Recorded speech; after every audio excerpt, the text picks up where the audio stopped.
Iba a compartir algo de los abusos, mañana lo voy a complementar, pero quiero hablar de algo que no estaba en el programa que les dieron. Abran sus Biblias conmigo en 2 de Samuel capítulo 12. Y espero que esto pueda ser una bendición para sus vidas. No recuerdo muy bien la historia, pero es un personaje famoso que tenía 37 años cuando se encontraba encerrado en un cuarto recordando todo su pasado. Él había querido ser pastor, como su padre, que había sido un pastor protestante, pero cuando hacía los estudios, los exámenes para entrar en la escuela de teología, eh, lo sacaban, no podía entrar. Así que, tristemente, él tenía muchas ganas de ser pastor, de ser un misionero para Dios y no lo pudo lograr, pero tenía un don y era el arte. A él le gustaba pintar y tenía un hermano que se llamaba Teo. A su hermano le escribió muchas cartas en las cuales le compartía cómo él sentía una gran necesidad de hacer algo por Dios, algo para que las almas conocieran a Jesús, pero sentía que sus cuadros y lo que él hacía no eran insignificantes. Fue un hombre con muchos trastornos, problemas, en varias veces intentó hacerse daño, y en una mañana de julio se le escuchó llorando muy fuertemente en su cuarto, relataron algunos de los vecinos, y tomó una pistola y se disparó. No tuvo éxito, murió a los 2 días después en brazos de su hermano Teo. Estoy hablando de un hombre muy conocido que es Vicente Van Gogh. Uno de los últimos cuadros que él pintó fue una iglesia. Fue una iglesia muy interesante. El cielo parecía que estaba por encima de la iglesia, parecía que estaba enojado, molesto. Y esta iglesia no tenía puerta. Algunos dicen que la puerta no se ve porque está del otro lado, que la pintó por detrás o de lado.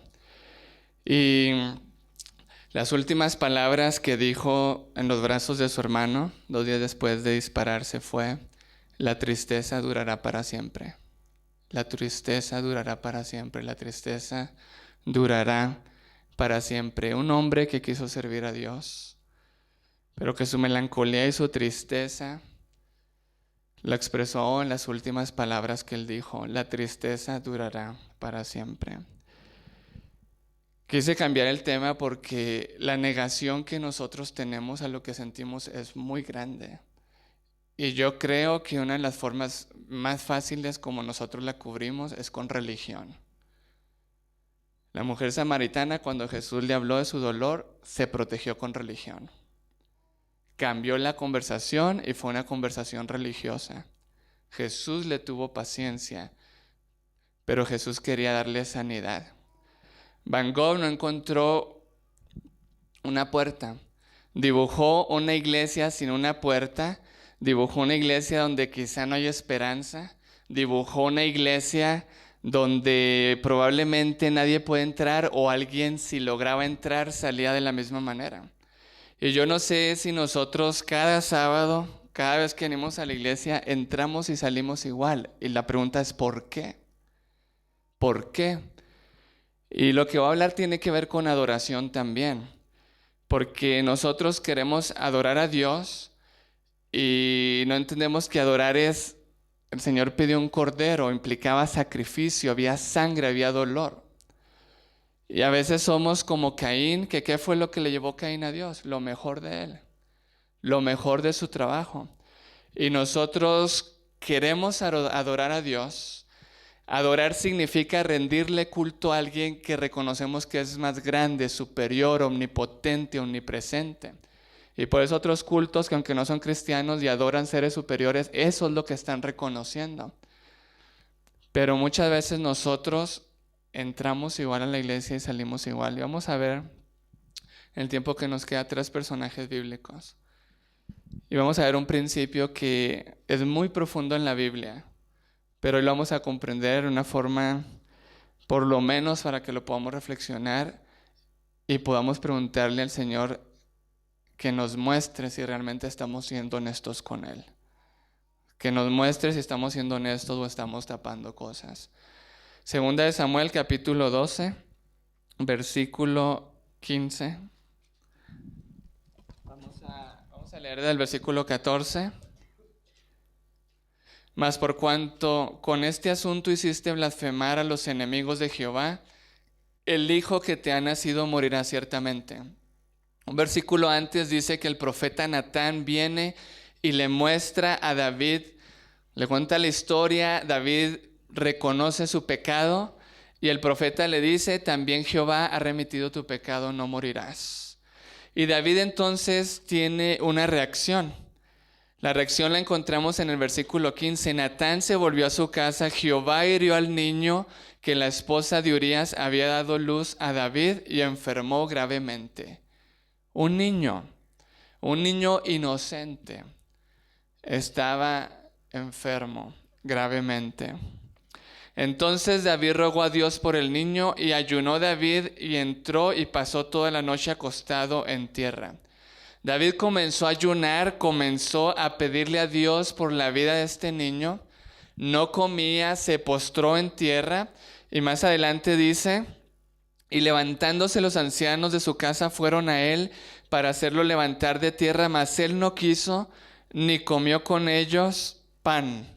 Y David estuvo así 7 días. Y al 7º día el niño muere. Y los siervos, continúa el relato, que los siervos decían, ¿cómo le vamos a decir a David? Porque si cuando el niño estaba enfermo no comía, no dormía, estaba en tierra, ¿cuál va a ser su reacción si él sabe entonces que el niño ha muerto? La Biblia continúa diciendo en el versículo 19, mas David, viendo a sus siervos hablar entre sí, entendió que el niño había muerto. Por lo que dijo David a sus siervos, ¿ha muerto el niño? Y ellos respondieron, ha muerto. Entonces David se levantó de tierra y se lavó y se ungió y cambió sus ropas y entró a la casa de Jehová y adoró. Y después vino a su casa y pidió y le pusieron pan y comió. Y la Biblia dice más adelante que los siervos se sorprendieron. Dice que ellos dicen, ¿cómo David cuando el niño estaba enfermo no comía, no bebía, estaba postrado en tierra? Pero ahora que el niño ha muerto, se levanta, se lava, se rasura y lo primero que hace va al templo y adora. Y eso lo dice el versículo 21. Y le preguntan a él. Y David en el versículo 22 responde, bien, viviéndole el niño yo ayunaba y lloraba diciendo, ¿quién sabe si Dios tendrá compasión de mí para que viva el niño? Mas ahora que ya ha muerto, ¿para qué he de ayunar? ¿Podré yo hacerle volver? Yo iré a él, mas él no volverá a mí. Después nos dice que consoló Dios a David y tuvo un hijo, que le pusieron Yedidia, que significa el amado de Jehová, Salomón. Si nosotros seguimos el relato, nosotros también nos sorprenderíamos como los siervos de David. El niño muere, se levanta, se unge, come y va al templo y adora. Elena de White dice que en ese momento David escribió el Salmo 51. Un salmo muy hermoso, donde los versículos, todo el salmo es muy profundo, pero los versículos que queremos enfatizar en esta noche es el versículo 16 y 17 del Salmo 51. Vamos a leerlo.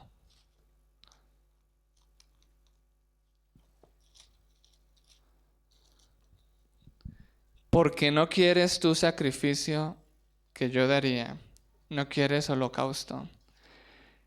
Los sacrificios de Dios son el espíritu quebrantado, al corazón contrito y humillado no despreciarás tú, oh Dios. David entró al templo ¿Y qué decía 2 de Samuel? Y adoró.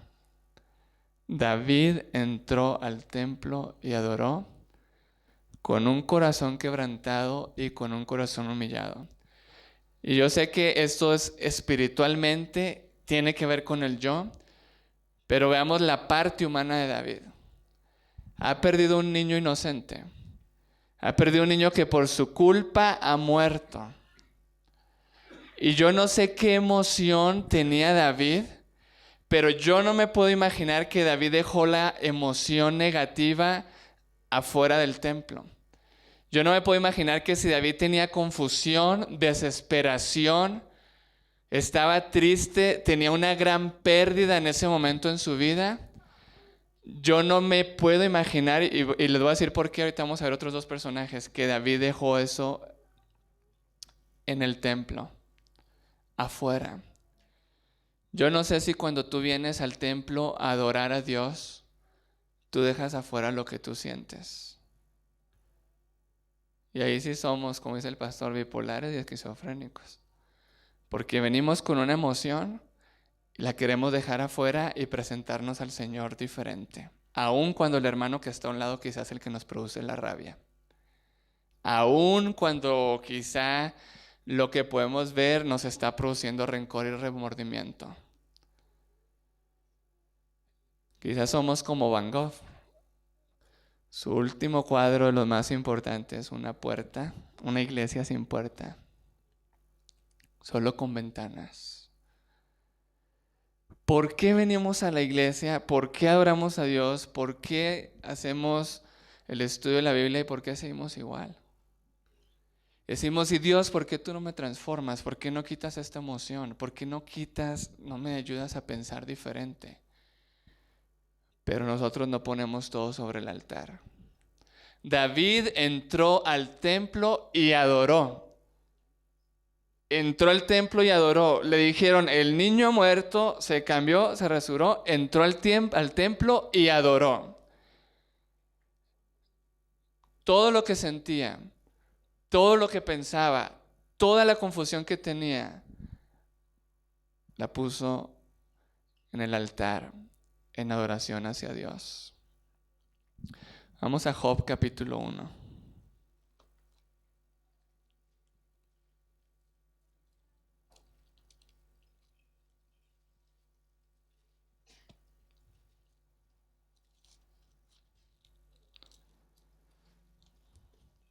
Job capítulo 1, vamos a leer los versículos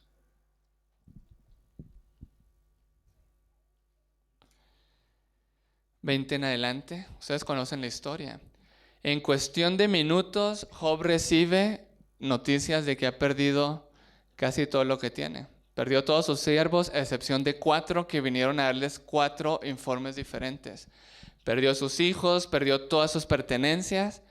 Le quedaron sus 4 siervos y la mujer que le dijo, maldice a Dios y muérete. En cuestión de minutos, en cuestión de segundos, recibe que lo ha perdido todo. Y el versículo 20 dice, entonces Job se levantó y rasgó su manto, rasuró su cabeza y cayendo en tierra, ¿qué hizo? Adoró. Y yo quiero ver la parte humana de Job. Ha perdido sus hijos. Ha perdido lo que tenía. En cuestión de minutos, una persona al recibir esto entra en shock, entra en una negación completa. Pero Job dice que se postra en tierra y adoró. David estaba quebrantado, David estaba confundido y se postra en tierra. Vaya, adora a Dios. Y Job adora a Dios. Cuando hay pérdida hay confusión. Cuando hay pérdida, lo que hay en nuestra mente es ¿por qué? ¿Por qué Dios permitió que esto sucediera? ¿Por qué a mí? ¿Por qué no a los demás? Job simplemente adoró y David adoraron. Vamos a 1 de Samuel y aquí vamos a reflexionar un poquito más. Primera de Samuel, capítulo 1. Primera de Samuel, capítulo 1.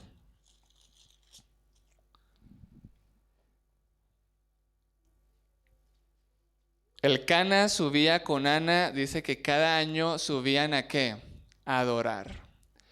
Pero cada año que subían, Penina ocasionaba emociones negativas en Ana. Y vamos a ver cuáles eran. Versículo 6. Su adversaria, ¿qué le hacía? Primera de Samuel 6. ¿Qué hacía Penina con Ana? La irritaba, enojándola y entristeciéndola porque Jehová había cerrado su matriz. Y así hacía cada año cuando subía a la casa de Jehová, enojaba hacia la otra por la cual ella lloraba y ¿qué más? Y no comía. Cada año Ana se irritaba. Cada año Ana se enojaba. Cada año cuando iba al templo a adorar, Ana se entristecía y hasta dejaba de comer. Así que llegó el momento en que fueron a adorar al templo. Y se levantó Ana después de que hubo comido, versículo 9, y bebido en Silo, y mientras el sacerdote Elías estaba sentado en una silla junto a un pilar del templo de Jehová, versículo 10, ella, y miren cómo dice esto, con amargura de su alma oró a Jehová y lloró abundantemente. ¿Cómo oró Ana delante de Dios? Dejó su emoción afuera. Dejó lo que pensaba en la casa y hoy se presentó ante Dios de una manera diferente. O tuvo la honestidad de llegar delante del Señor con todo lo que sentía. Con la amargura de su corazón, de su alma oró. E hizo el voto delante de Dios. Y el versículo 14 nos dice que le dijeron que estaba ebria. Y el versículo 15 y 16, ella respondió: no, Señor mío, mas yo soy una mujer atribulada de espíritu. No he bebido vino ni licor, sino que he derramado mi alma delante del Señor. David entró al templo y adoró. Job se postró y adoró. Y Ana estaba irritada. Ana estaba triste. Ana no comía. Ana oraba con la amargura de su alma. Alma derramó su alma delante de Jehová. No tengas a tu sierva, versículo 16, por una mujer impía, porque por la magnitud de mis congojas y de mi aflicción he hablado hasta ahora. Y lo hermoso es lo que dice el versículo 18. En la última parte. La mujer siguió su camino y comió y no estuvo más triste. ¿Cómo adoras tú a Dios?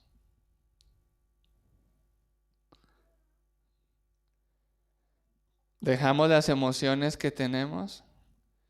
¿Nos autoengañamos de que no sentimos nada? ¿Queremos presentarnos a Dios como el fariseo? Te doy gracias, Dios, de que no soy como el que está a un lado. Yo sí doy mi diezmo, yo sí hago esto, yo sí hago lo otro. Y a un lado estaba ¿quién? El publicano. Y el publicano ni siquiera quería alzar sus ojos al cielo. Y decía: sé propicio, ten piedad de mí, oh Dios, que soy pecador. Hay una matutina muy hermosa, un escritor que se llama Oswald Chambers. Él escribió: lo que nuestro Señor quiere que le presentemos no es nuestra bondad, nuestra honestidad o nuestros esfuerzos por hacerlo mejor, sino el pecado real y cabal. En verdad, eso es lo único que Él puede tomar de nosotros. Y lo que nos da cambio por nuestro pecado es justicia real y cabal. Adorar a Dios es reconocer que Él es omnipotente, y tú lo reconoces cuando pones en el altar lo que tú no puedes cambiar. Cuando le pones tu rabia, tus emociones negativas, lo que tú no puedes cambiar. El viernes vamos a hablar de la rabia. David, Job y Ana no dejaron lo que sentían a un lado. Con honestidad se presentaron delante del Señor y adoraron. Y por eso el Señor hizo una transformación en ellos. Ana nunca más volvió a estar triste. Cada año se irritaba, cada año estaba congojada, cada año dejaba de comer. ¿Cómo es el Dios que tú adoras? Nosotros hemos creído que adoración es darle a Dios lo mejor. Darle a Dios lo mejor es el resultado de que primero hemos puesto todo lo demás sobre el altar. Debe ser un fruto, debe ser un resultado. Y es triste que igual que Vincent Van Gogh queremos ver una iglesia donde queremos entrar y dejamos todo a un lado. Y volteamos a ver a los hermanos y aunque nos producen ciertas emociones, nos presentamos delante del Señor de una manera completamente diferente y luego salimos de la misma manera. Ana salió en esa ocasión diferente porque con amargura de su corazón derramó su alma ante el Señor. David fue perdonado, fue quebrantado en su corazón y puso su alma, su corazón quebrantado como sacrificio ante el Señor. Y fue transformado. Y Job adoró y después dijo, Dios dio, Dios quitó, sea el nombre de Jehová bendito. Hombres y una mujer con emociones negativas que a cualquier persona lo sacan fuera de control. Que cualquier persona pierde su dominio propio. Que cualquier persona renegaría a Dios y tardaría tiempo en entrar a una iglesia para adorarlo. Pero ellos sabían que había un Dios con el cual pueden ser honestos, entrar y adorar. Cuando tú pones en el altar lo que tú piensas, lo que tú sientes, el Señor va a consumir eso en tu vida y te va a transformar. El Salmo 139 dice que aún no está nuestra palabra en la boca y aquí que Él ya lo sabe. Y mucha gente dice, pero si Él ya lo sabe todo, ¿yo por qué se lo tengo que decir? Iríamos en contra de muchas preguntas que Dios hace aparentemente sin razón. Cuando el hombre pecó, ¿por qué Dios le preguntó al hombre que dónde estaba? El Dios omnipotente, omnisapiente, preguntando eso. Cuando Caín mató a Abel, ¿qué le dijo Dios? ¿Dónde está tu hermano? El Señor hace preguntas para llegar a lo más profundo de nuestro corazón, para que reconozcamos dónde está el problema, dónde está la herida y le digamos a Él y no podamos ocultar ya nada más. Eso es lo que el Señor quiere hacer con nosotros. La mujer fue y tocó el manto de Jesús. La mujer dice que tocó el manto y que fue sana en su cuerpo en aquel instante. Pero esta historia es tan hermosa y tan profunda que el libro Ministerio de Curación dice Jesús no la podía dejar ir con una bendición incompleta, porque Jesús siempre daba sanidad física, mental y espiritual. Y la Biblia dice que esta mujer había sufrido mucho de muchos médicos y toda herida produce un fruto. Toda herida produce un fruto si no hay perdón. Y esta mujer tuvo que regresar y dice en la Biblia que se postró delante de Jesús y lo dice y le dijo toda la verdad. Y entonces Jesús sí le dijo, mujer, ven en paz, tu fe te ha salvado, queda sana de tu azote. Sanidad física, mental y espiritual. Pero Jesús, ¿qué tuvo que preguntar? ¿Quién me ha tocado? ¿Sabía Jesús quién lo había tocado? ¿Sabía Jesús? La respuesta no es para Dios. La pregunta que Dios hace para generar una respuesta en nosotros es para que permitamos que Él escudriñe el corazón y veamos lo que estamos tapando. Esta mujer se ve rechazada. Esta mujer dice que había sufrido mucho de muchos médicos, había gastado todo lo que tenía y le iba peor. ¿Qué emociones podría tener una mujer así? Aislada completamente. Por lo menos los leprosos andaban en grupo. Y lo que ella tenía, de acuerdo a Levíticos 15, todo lo que tocaba era inmundo. Pero Jesús tuvo que preguntar, ¿quién me ha tocado? Y ella regresó y le dijo toda la verdad. A Pedro Jesús 3 veces le preguntó que si lo amaba. ¿Por qué el Señor hizo esto? En la inspiración dice que esa pregunta era una saeta con púas hiriendo su corazón.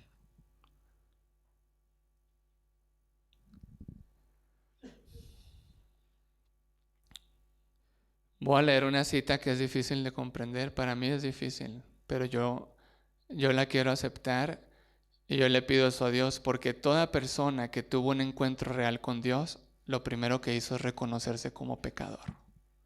Y nosotros creemos que entre más cerca estamos de Dios, más santo nos sentimos. Camino a Cristo, página 64, párrafo 2. Cuanto más cerca estáis de Jesús, más imperfectos os reconoceréis. Completamente opuesto a lo que uno piensa. Yo creo que entre más perfecto me vea, y por eso ahí está el engaño, quiero llegar delante de Dios sin ninguna emoción negativa, sin ningún pensamiento negativo, que Él piense que yo soy la persona perfecta, y yo creo que esa es la mejor adoración. ¿Qué Dios omnipotente? ¿Cómo le estoy diciendo a Dios que Él es omnipotente? Si me estoy escondiendo, cuando yo me guardo algo, le estoy diciendo, yo puedo resolver eso, no te necesito. Cuando yo reprimo, escondo mis emociones, le estoy diciendo, yo puedo solucionar eso, Dios, a ti no te necesito. Yo puedo cambiar mis mentiras, no necesito tu verdad. Entre más cerca estáis de Jesús, más imperfectos os reconoceréis, porque veréis tanto más claramente vuestros defectos a la luz del contraste de su perfecta naturaleza. Entre más cerca tú estás de la luz, ves tus manchas. Entre más cerca estás de la pureza, ves tu impureza. Cuando tú abres la palabra, cuando tienes un encuentro con Jesús, que es la verdad, tú puedes ver tus mentiras. Pero el engaño de Satanás es decir, soy perfecto, estoy bien, he mejorado esto. Entre más cerca estás de Jesús, más imperfecto os reconoceréis. Porque Él es la luz, Él es la verdad, Él es pureza, Él es justicia. Y veremos por contraste todo lo que nosotros necesitamos cambiar. Y a los pies de Jesús es donde podemos clamar por ayuda y adorarlo reconociendo que Él es grande, que Él es todopoderoso, que Él puede hacer en nosotros lo que no podemos cambiar. Esta es una señal cierta de que los engaños de Satanás han perdido su poder y de que el Espíritu de Dios os está despertando. ¿Cuál es la señal? ¿Cuál es la señal de que Satanás está perdiendo su poder? ¿Cuál es la señal de que el Espíritu está despertando nuestra conciencia? Cuando nos reconocemos imperfectos. Pero el engaño de Satanás es, estoy bien. Yo puedo seguir con esta emoción cargándola por no sé cuántos años. Efesios 4:32, desde el 30 dice, no contristéis al Espíritu Santo con el cual habéis sido sellados. Y luego el siguiente versículo usa emociones negativas. Toda malicia, toda ira, todo enojo. Y continúa hablando de emociones negativas. Dice, sea quitado de medio de vosotros. Y termina diciendo, perdonándonos los unos a los otros. Así como también Dios nos perdonó en Cristo. ¿Qué es lo que contrista al Espíritu Santo? Un poquito antes dice, no deis lugar al diablo. Cuando tú te guardas esas emociones, cuando tú no eres honesto delante de Dios, ¿a quién estamos apartando? Es una señal de que la conciencia se ha despertado y de que Satanás está perdiendo su poder sobre nosotros. Cuando podemos ver a la luz de Jesús las mentiras, las imperfecciones, lo que nosotros por nosotros mismos queremos tapar. No puede existir amor profundo hacia el Señor Jesús en el corazón del que no comprende su propia perversidad. El alma transformada por la gracia de Cristo admirará el divino carácter de Él. Y vuelve a repetir. Pero cuando no vemos nuestra propia deformidad moral, damos prueba inequívoca de que no hemos vislumbrado la belleza y la excelencia de Cristo. Cuando no vemos que nuestra propia deformidad moral es una prueba inequívoca de que todavía no hemos vislumbrado la belleza y excelencia de Cristo. Hay una cita que me gusta mucho, deseada a todas las gentes, que dice: la ciencia de la salvación no puede ser explicada, pero se puede conocer por experiencia. Y termina diciendo: solo aquel que reconoce su propia pecaminosidad podrá ver la preciosura del Salvador a la luz del Calvario. ¿Cómo es tu experiencia con Dios? El último párrafo de este capítulo: mientras menos cosas dignas de estima. Aquí está para los que quieren hablar de autoestima. Mientras menos cosas dignas de estima veamos en nosotros, más encontraremos que apreciar en la pureza y santidad infinita de nuestro Salvador. Mientras que menos cosas dignas de estima veamos en nosotros. Una percepción de nuestra pecaminosidad nos impulsa hacia aquel que puede perdonarnos. Y cuando comprendemos nuestro desamparo, nos esforzaremos por seguir a Cristo. Él se revelará con poder. Cuanto más nos impulse hacia Él y hacia su palabra de Dios, el sentimiento de nuestra necesidad, tanto más elevada visión tendremos del carácter de nuestro Redentor y con tanta mayor plenitud reflejaremos su imagen. Solo a la luz de la cruz puedes ver quién eres tú. Yo quiero aprender lo que hizo David, lo que hizo Job y lo que hizo Ana. Entraron al templo y adoraron. No negaron nada. Lo pusieron todo sobre el altar. Hay 150 salmos. Los eruditos bíblicos dicen que 1 de cada 2 salmos, o por lo menos 2 de 3, son salmos de lamento. La misma Biblia dice en Hebreos 2:10, en Hebreos 5, del 7 al 10, que Jesús con lágrimas, con clamores, con súplicas, clamaba a aquel que lo podía librar. Está el libro de Lamentaciones. Y la mayoría de estos salmos, 1 de 2 salmos, 2 de 3 salmos, son salmos de lamento, donde la persona le lleva a Dios todo lo que siente, todo lo que piensa, y entonces Dios comienza a obrar un cambio en su vida. Y todos estos salmos tienen una palabra en común en el hebreo. La palabra es Hesed, se escribe H-E-S-E-D. Y esta palabra se traduce como amor misericordioso. En inglés es loving kindness. Y esa palabra es una palabra tan compleja para definirla como la palabra amor. Y es una palabra que significa presencia. La presencia de Dios. En toda queja, en todo lamento, hay 2 preguntas. ¿Por qué sucedió esto y dónde estabas tú? Y 2 de 3 salmos, 1 de 2 salmos, esta es la base. ¿Dónde estabas tú y por qué sucedió esto? Pero todos los salmos tienen una transición cuando aparece Hesed, cuando aparece Dios. Porque la respuesta nunca es algo intelectual y es información. La respuesta es la presencia de Dios. En el Salmo 73, Asaf cantaba lo que David escribió. En vano he lavado mis manos. Cuando veía cómo los injustos prosperaban. Y dice él: yo soy limpio de corazón, tengo manos limpias, y tú me castigas y me azotas todo el día. Pero él dice en el versículo 17, si no es el 19, hasta que entré en tu santuario. Y ahí está Hesed. David entró al templo a adorar. ¿Y qué encontró en el templo? ¿Qué encontró en el santuario? Al Cordero de Dios. Todos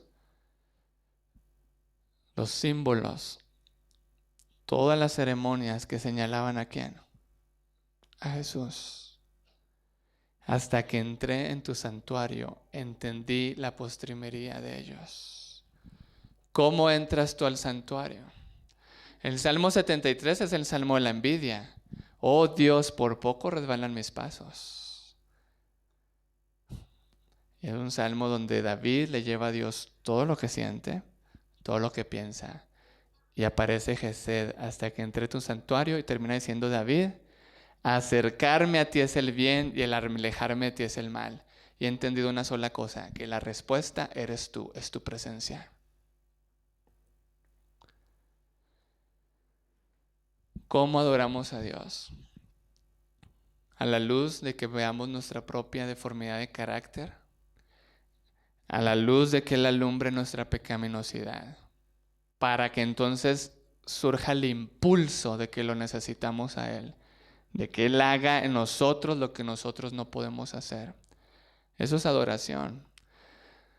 Dios, tú eres todopoderoso y aquí te dejo, te pongo en el altar lo que yo no puedo, lo que tú sí puedes.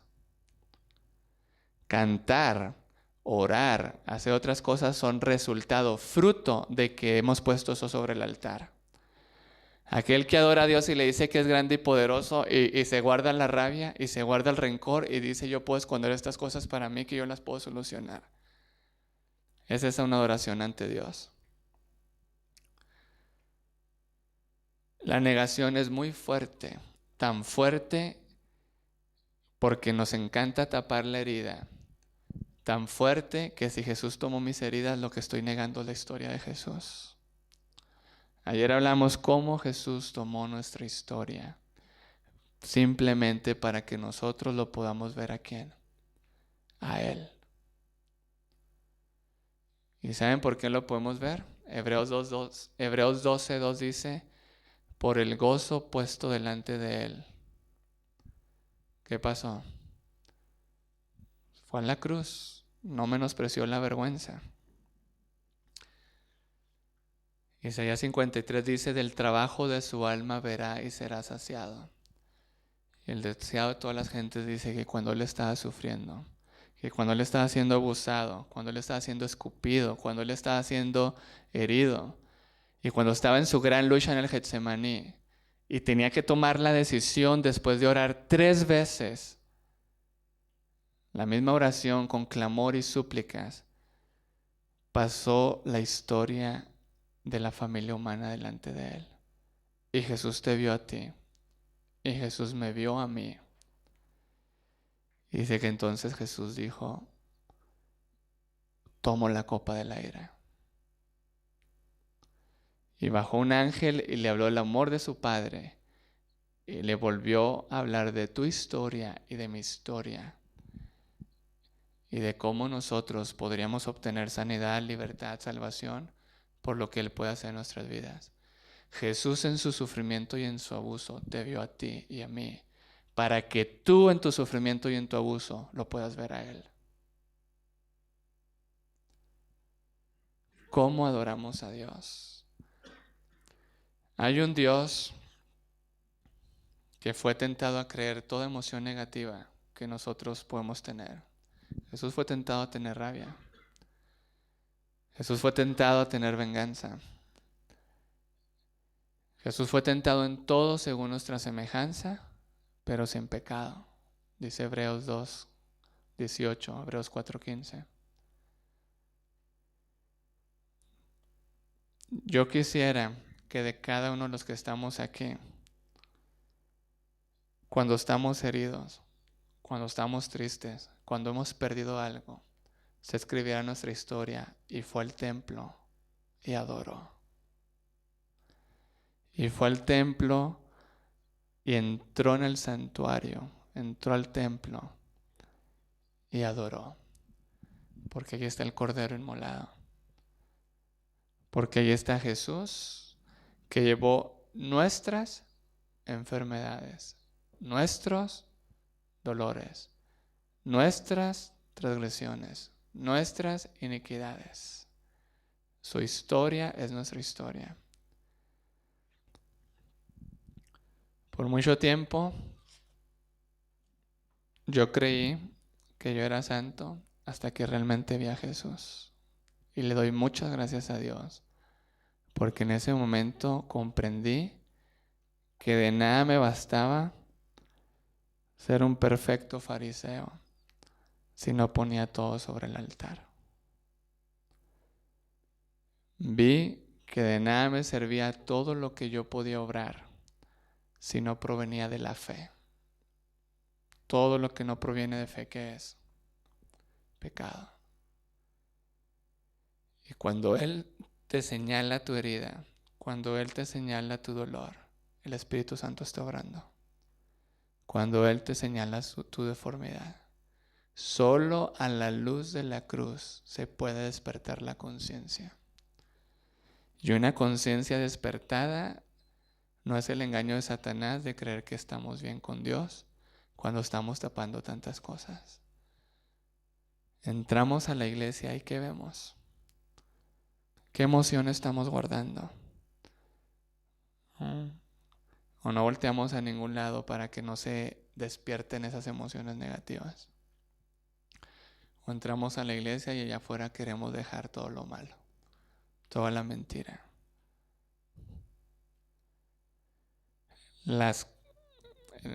Hay un salmo, se me fue el nombre, el número del salmo dice que la víctima se tenía que atar con cuerdas, pero en la Biblia representan cuerdas de amor. La inspiración dice que el mismo Isaac, cuando iba a ser sacrificado, ayudó a su padre a que lo amarrara. Solo el amor de Jesús es lo que nos va a acercar voluntariamente y decir, Señor, ayúdame. Pedro vio a Jesús en su primer encuentro y dijo, Señor, apártate de mí, que soy hombre pecador. ¿Cuál fue la reacción de Daniel? ¿Cuál fue la reacción de Isaías? ¿Cuál fue la reacción de los personajes bíblicos cuando se encontraron con el Cordero, cuando vieron a Jesús? Soy pecador, soy pecador. Y no puede haber un cambio de identidad. Dios no nos puede cambiar, Dios no nos puede transformar si no reconocemos primero lo que somos, y es a la luz de la cruz. Y entonces eso nos impulsa, nos impele a decir, Señor, ayúdame, ayúdame por favor, ayúdame. Necesito cambiar. Hay que entrar al templo y adorar a Dios, pero con todo. El que es 100% honesto está entregando todo. Y el que entrega todo va a obtener una victoria completa. Lo que tú no has vencido es muy probable que no se lo has puesto a Dios sobre el altar. O le pones solo una parte de ello. Le pones la rabia, pero no quieres que te escudriñe y te muestre que te lleva la rabia. Le pones un fruto, pero no te permites que él vea la herida. Hay que poner todo sobre el altar. Esa es la única fórmula que existe en la Biblia para vencer, que está muy descrita en los Salmos y con la que Jesús venció. Cuando Jesús estaba un día de morir, Jesús dijo, ahora está turbada mi alma. ¿Y qué diré? Padre, líbrame de esta hora, mas para esta hora he venido. San Juan 12. Jesús fue honesto con lo que sentía, estoy turbado. Y fue honesto con lo que estaba siendo tentado. ¿Qué diré, Padre, líbrame de esta hora? Y cuando fue 100% honesto con lo que pensaba y con lo que sentía, llegó 100% victoria. Mas para esta hora ha venido al mundo. Y el Getsemaní es más claro. Padre, si es posible que pase de mí esta copa sin que yo la beba. Y Jesús, 2-3 versículos antes dijo, mi alma está triste hasta la muerte. 100% honesto con lo que sentía. 100% honesto con el Padre, con lo que estaba luchando y con lo que estaba pensando. Y 3 veces hace la misma oración. Y 100% victoria. Pero hágase tu voluntad. Un ejemplo más claro. Dios mío, ¿por qué? ¿Por qué me has desamparado? 100% honesto con lo que pensaba, 100% honesto con lo que sentía. Y luego que dijo, en tus manos encomiendo mi espíritu. Cuando tú eres 100% honesto, todo sobre el altar, esa es una entrega completa. Y entonces el Señor te va a dar una victoria completa, 100%. Jesús llevó todo cautivo a su Padre. Y por eso 2 Corintios 10:5 dice que nosotros debemos de llevar todo pensamiento, todo lo que soy, porque lo que pienso es lo que yo soy, cautivo en obediencia ¿a quién? A Cristo. Esa es la única fórmula para vencer. Esa es la única fórmula por la que David podía vencer la rabia, la venganza, la envidia, la depresión, la tristeza profunda. Poder ir delante de Dios en adoración, en un salmo de alabanza que se iba a cantar, que se iba a orar y ponerlo todo sobre el altar. Y todos los salmos que son de lamento comienzan con emoción y pensamientos negativos, aparece Cristo, aparece Gesed, aparece la presencia de Dios. Y terminan con una emoción diferente y con pensamientos diferentes, a excepción del Salmo 88. Has entrado al santuario a adorar. David sufría hasta que entró al santuario. O entras al santuario pero dejas a un lado lo que tienes. Mi invitación para ustedes esta noche es que esta semana, en las reflexiones que estamos teniendo, podamos entrar al santuario con todo lo que tenemos, para que la palabra de Dios sea una espada que penetre, para que la palabra de Dios discierna pensamientos e intenciones de corazón, para que la palabra de Dios sea entonces medicina, sea viva y sea eficaz, porque su palabra va a hacer lo que dice que va a hacer, tiene el poder de hacer lo que dice que va a hacer. Él es la palabra. Que Dios los bendiga.